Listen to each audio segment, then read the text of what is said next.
Hello बच्चों, एक बार फिर से स्वागत है आपका अपने YouTube channel UP board PCM में। जिन विद्यार्थियों को वर्ष 2024 में बोर्ड परीक्षा देनी है, आज का वीडियो विशेष करके उन्हीं के लिए है। आज के इस वीडियो में हम बात करेंगे कक्षा 10वीं के गणित में आने वाले महत्वपूर्ण प्रश्नों की जो श्रृंखला हम लोग आगे बढ़ा रहे हैं, और आज का हम उसमें चैप्टर लिए हुए हैं द्विघात समीकरण। क्वाड्रेटिक इक्वेशन के जो प्रश्न बोर्ड में हर बार रिपीट होते हैं, आज हम उनकी बात करेंगे। जैसे कि हमने पीछे बहुपद में के लिए देखा, वास्तविक संख्याओं के लिए, द्विचर राशि में रैखिक समीकरणों के लिए हमने देखा कि जो प्रश्न बार बार रिपीट हो रहे हैं या किस पैटर्न के प्रश्न आते हैं परीक्षाओं में, तो उसी पर हम चर्चा कर रहे हैं और आगे भी ये श्रृंखला जारी रहेगी। तो आज का अपना जो मुख्य टॉपिक है वो है द्विघात समीकरण। आज इसके महत्वपूर्ण प्रश्नों की चर्चा होगी, और अगर आज आप इस प्रश्न का अभ्यास कर लेते हैं जो हम आपको बताएंगे या जो टॉपिक बताएंगे, तो आपका कम से कम 2 सवाल फिक्स हो जाएगा, जो कि बोर्ड एग्जाम में 100% आना है। तो ये द्विघात समीकरण है, और इसका आज जो हम महत्वपूर्ण टॉपिक की बात करेंगे उसमें नंबर 1 2 टॉपिक की बात होगी। पहला है विविक्तकर की बात करेंगे, विविक्तकर जिसे हम डिस्क्रिमिनेंट भी बोलते हैं, और दूसरा बात करेंगे मूलों की प्रकृति। पहला मुख्य टॉपिक है आज के लिए विविक्तकर, और दूसरा है मूलों की प्रकृति, और इन पर आधारित आज हम आपको प्रश्न भी लगा के दिखाएंगे जो रिपीटेड क्वेश्चन है। तो सबसे पहले हम यहाँ पे ले लेते हैं, मान लेते हैं अपने पास कोई एक द्विघात समीकरण है, ax² + bx + c = 0। x² के गुणांक को हम a समझेंगे और x के गुणांक को b कहेंगे, और जिसमें x नहीं है उसको हम अचर पद यानी c कहेंगे। ये समीकरण y में भी हो सकता है, मतलब यहाँ y² हो, यहाँ y हो। द्विघात समीकरण आपका किसी भी चर राशि में हो सकता है। तो जब कहा जाएगा कि विविक्तकर निकालो, विविक्तकर को कैपिटल D से दिखाते हैं, और इसका सूत्र होता है b² -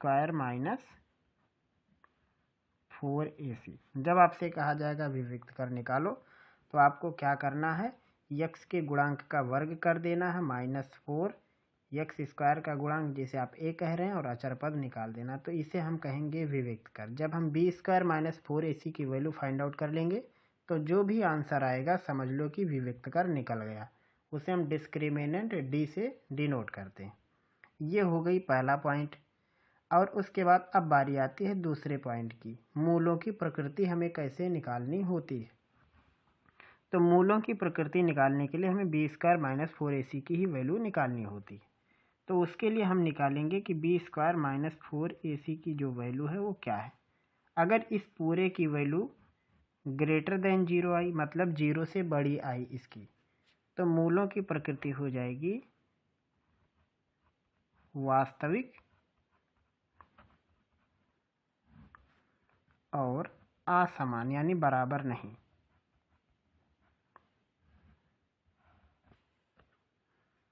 और अगर b² - 4ac की वैल्यू 0 के बराबर हो जाएगी, तो इसका मतलब हो जाएगा वास्तविक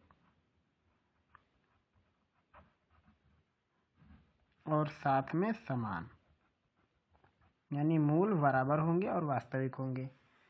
अगर b² - 4ac की वैल्यू 0 से कम आई, यानी माइनस में चली गई, तो इसका मतलब होगा काल्पनिक और असमान। तो ये 3 टाइप की मूलों की प्रकृति होनी है। पहला तो विविक्तकर निकालना है, इस सूत्र से निकाल लेंगे।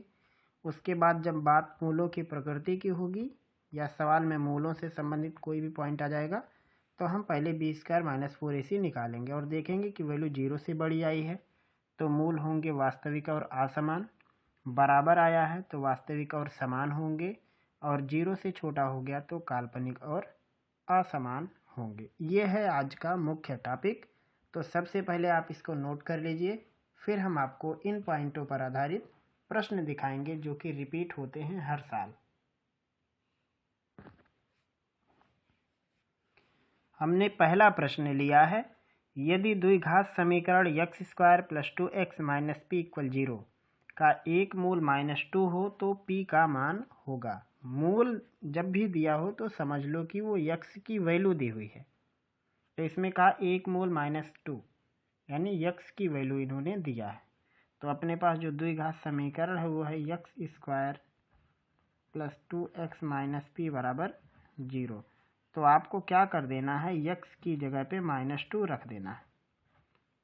जब कहा जाए मूल दे दिया जाए तो समझ लो कि x की वैल्यू दी गई है +2 और x की जगह पे -2 माइनस पी बराबर 0। -2 का वर्ग 4 और यहाँ -2 का 2 में गुणा करेंगे आएगा माइनस में 4 माइनस पी इक्वल 0। तो 4 से 4 कैंसिल हो जाएगा, p की वैल्यू बनेगी 0। यानी अगर इसका एक मूल ऋण 2 हो तो p का मान 0 होना है। ये हो जाएगा इस सवाल का जवाब। जब भी आपको मूल दिया हो तो मूल की वैल्यू x की जगह पर रख दो और उसके बाद जो भी आएगा आपका जवाब आ जाएगा। फिर आइए दिखाते हैं आपको अगला सवाल। दूसरा, यदि द्विघात समीकरण ax square plus bx plus C equal 0 के मूल समान हैं तो c का मान ज्ञात करो, या c का मान है इसमें से। तो अभी आपने पीछे देखा कि मूल समान कब होते हैं, जब b स्क्वायर माइनस 4ac की वैल्यू 0 के बराबर होती है। आपने पीछे देखा है और ये इक्वेशन भी बिल्कुल वैसे है, जहाँ a लिखा है, b लिखा, c लिखा होता है सूत्र में, वैसे ही है। तो सेम यही इक्वेशन लगेगा, ये लगेगा मूल समान होने पर।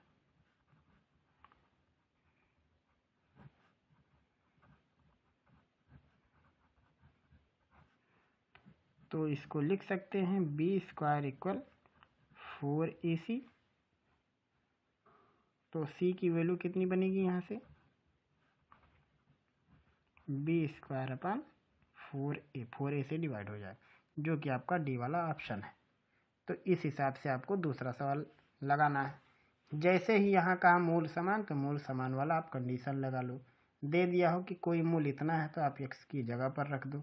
अब जैसे तीसरा सवाल, इसमें भी यही बात कहा है, यदि द्विघात समीकरण 3x square minus 12x plus m बराबर 0 के मूल बराबर हों तो m का मान बताओ। तो जब मूल बराबर है इसका क्या मतलब हुआ, मूल बराबर होने का मतलब कि b स्क्वायर माइनस 4ac की वैल्यू 0 है। तो अब यहाँ b की जगह क्या है, b का मतलब x के आगे जो लिखा है चिन्ह सहित ऋण 12 का वर्ग माइनस 4, a की जगह पे 3 लिखा हुआ है और c की जगह पे m लिखा है, बराबर हो जाएगा 0। ऋण 12 का वर्ग 144 और 4 का गुणा 3 में करेंगे 12, m बराबर 0। अगर इसको आप हल करोगे तो m का मान आएगा 144/12 और कैंसिल करने पर 12 आएगा, जो कि आपका चौथा वाला ऑप्शन है। तो ये है विविक्तकर से संबंधित प्रश्न, और ऐसे ही प्रश्न हर बार बोर्ड परीक्षा में आते हैं। तो आप इनका अभ्यास जरूर करें और अपने परीक्षा के परिणाम को और बेहतर बनाएं। अब हम आपको और आगे के सवाल दिखाते हैं इसी टॉपिक पर। चौथा सवाल, समीकरण 4x square minus 12x plus 9 बराबर 0 के मूल होंगे, मतलब कैसे होंगे, मूलों की प्रकृति निकालनी है। तो सबसे पहले आपको b स्क्वायर माइनस 4ac की वैल्यू निकालनी होगी। अब यहाँ b का मतलब है ऋण 12, इसका वर्ग हो गया, माइनस 4a का मान है 4 और c का मान है 9। 12 का वर्ग करेंगे 144 और 4 का गुणा 4 में 16 और 16 का 9 में गुणा 144। तो हल करने पे आया 0, यानी b स्क्वायर माइनस 4ac की वैल्यू हो गई 0। तो अभी आपने लिखा कि जब इसकी वैल्यू 0 हो तो मूल होते हैं वास्तविक और बराबर। तो ये वाला जवाब सही है। ऐसे ही आपको निकालना है, जब भी मूलों की प्रकृति कहे तो आप b स्क्वायर माइनस 4ac निकाल लो, देखो 0 के बराबर आया कि छोटा आया कि बड़ा आया।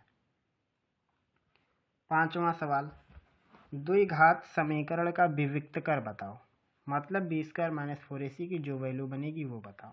तो अभी तो ये द्विघात समीकरण जैसा नहीं दिख रहा, पहले इसको बनाओ। x माइनस 1/x की वैल्यू है 1। इसको लिख सकते हैं x² माइनस 1/x इक्वल 1, या इसको लिख सकते हैं x² माइनस 1 इक्वल x, या x² माइनस x माइनस 1 बराबर 0। ये हो जाएगा। अब विविक्त कर यानी b² माइनस 4ac, तो b की जगह पे है -1 इसका वर्ग, -4a की जगह पे 1 है और c की जगह पे ऋण 1 है।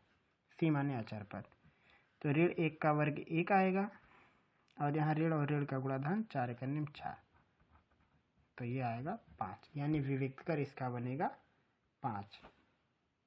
ये इसका जवाब हो जाएगा। आगे सवाल देखो, 3x² माइनस 12x प्लस के इक्वल 0 के मूल बराबर हो तो k का मान बताओ। अब इसमें मूल बराबर शब्द इस्तेमाल हुआ। मूल बराबर कब होता है? जब b² माइनस 4ac की वैल्यू होती है 0। तो यहाँ पे b की वैल्यू है -12² माइनस 4a की वैल्यू 3 और c की वैल्यू है k। तो ये ऋण 12 का वर्ग हो जाएगा और ये बराबर 0 है। 144 12 के बराबर 0, तो आपको k की वैल्यू क्या मिलेगी? 12। और यहाँ पे ये ऑप्शन में है, तो इसी हिसाब से आपको सवाल लगाना है।